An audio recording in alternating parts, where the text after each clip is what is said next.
Hi. This is intended to summarize my winter training.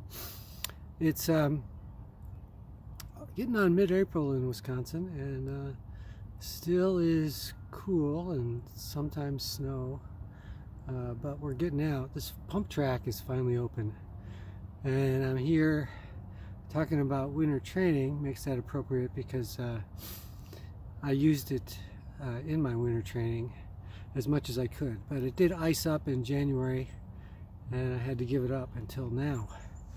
But I did some other things that we'll talk about. But first we'll talk about the pump track. Alright, the pump track. It's a good way to get a core workout, no matter what bike you bring. It's obviously easier with a fully rigid bike, but you can do it on a full suspension 29er as I've done today. I lock out both suspensions, but it still squishes.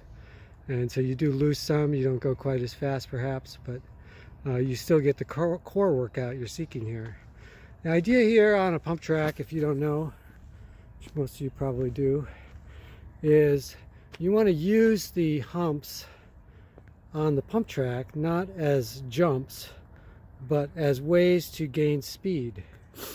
So what I'll typically do is I will start up here at the highest point on the track and just roll off. I might not even pedal once, but I'll pedal once or not at all, and drop down here. This is a pretty good drop, and then around, and you use these humps to get speed by not pedaling.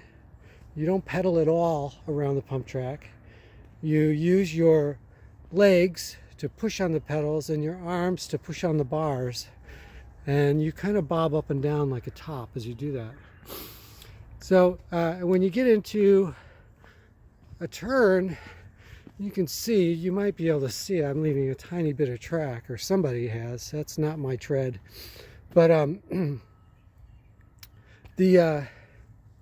want to get up high on the bank as you enter in kind of an aggressive XC racing posture, and try and ride down toward the bottom, coast down toward the bottom, and get that speed from that bank. So you're coming out with more speed than you've entered.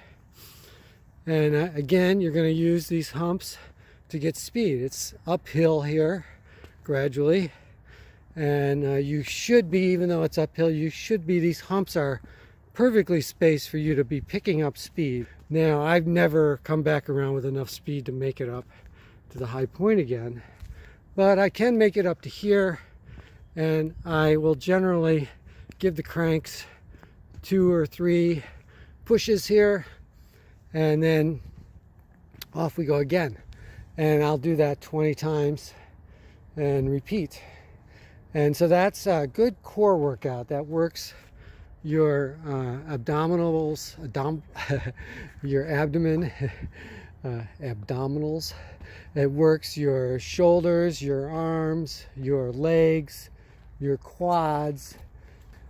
So that's the idea of the pump track. And for the Tour Divide, it's important that you have a good core.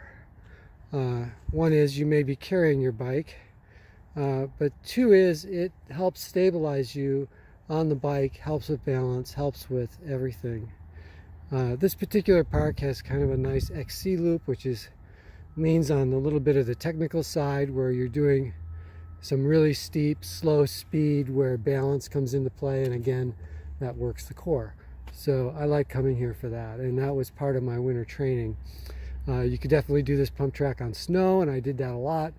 It was just the ice that ended it for me. All right, well, the other thing I did was cross-country skiing. And cross-country skiing, the type I did was skate skiing. And so 4 times a week or so, I would get out, and 1 or 2 of those would be a bike ride to the ski area with all my ski gear. And then I would ski and bike ride back to sort of celebrate the end of the season in March. We had a nice snow day, and it was good. The snow was good at 2 parks in town, so I biked to one park, skied, and then got everything on my bike and biked over to the next park and skied there, and had a nice half-day outing on the bikes and skis.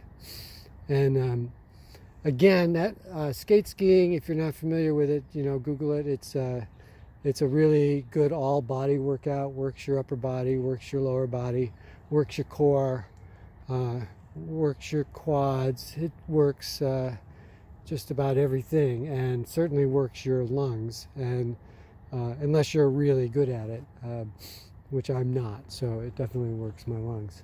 And so those were the 2 main exercises I employed, and I developed this strategy because I have I'm 63, right? So I know myself pretty well, and I know whenever I've set myself a go to the gym program, I do it for about a week, and that's been really consistent. So I needed to put something together that I would stick with, and some biking thrown in, of course.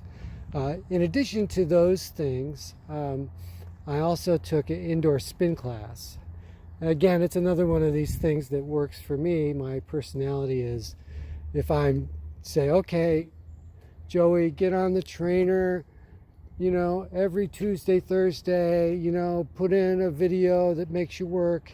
I'll do that for a week or 2, and then I have a hard time keeping doing it. So I signed up for a spin class, and now I got to go. And I don't think I missed a class. And so that's the winter training. It's now mid-April. So we've been riding outside for a while, but been on dirt before, but not a lot. We had one really good day where all the parks were open, but this is maybe the 2nd day and where all the local parks are. I can do some dirt rides, and this coming weekend is my first bike packing trip, a 3-day trip, roughly 300 miles.